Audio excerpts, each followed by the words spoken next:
अस्सलामुअलैकुम दोस्तों ये वीडियो बहुत ही इंटरेस्टिंग होने वाली है।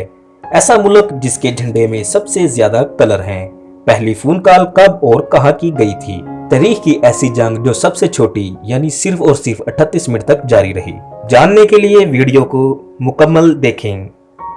अगर पसंद आए तो लाइक और शेयर करना ना भूलिएगा। दोस्तों, क्या आपको पता है दुनिया में ऐसा मुल्क है जिसके झंडे में सबसे ज्यादा कलर हैं? जी हाँ दोस्तों, बेलीज एक ऐसा मुल्क है जो वहाँ की लकड़ी की वजह से जाना जाता है। बेलीज की लकड़ी बहुत कीमती और महंगी है। बेलीज ने 1981 में बरतानिया से आज़ादी हासिल की। बेलीज के झंडे में सबसे ज्यादा कलर हैं, यानी 12 कलर हैं।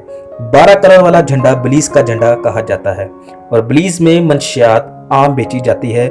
दुनिया में मौजूद हर जगह मोबाइल का इस्तेमाल होता है और दिन में लातादाद फोन कॉल्स होती हैं। मगर क्या आपको पता है पहली फोन कॉल कब और कहां की गई थी?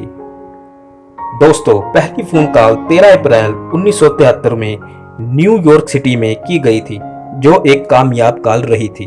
आप सबने जंगों के बारे में तो सुना होगा, मगर क्या आपको पता है तारीख में एक ऐसी जंग भी हुई जो सबसे छोटी जंग थी, जो सिर्फ और सिर्फ 38 मिनट तक जारी रही, जो 27 अगस्त 1896 में बरतानिया से एंग्लो ज़ंजीबार की हुई। एंग्लो ज़ंजीबार अब तक की सबसे छोटी जंग तारीख में लिखी जाती है, जो सिर्फ और सिर्फ 38 मिनट तक जारी रही थी।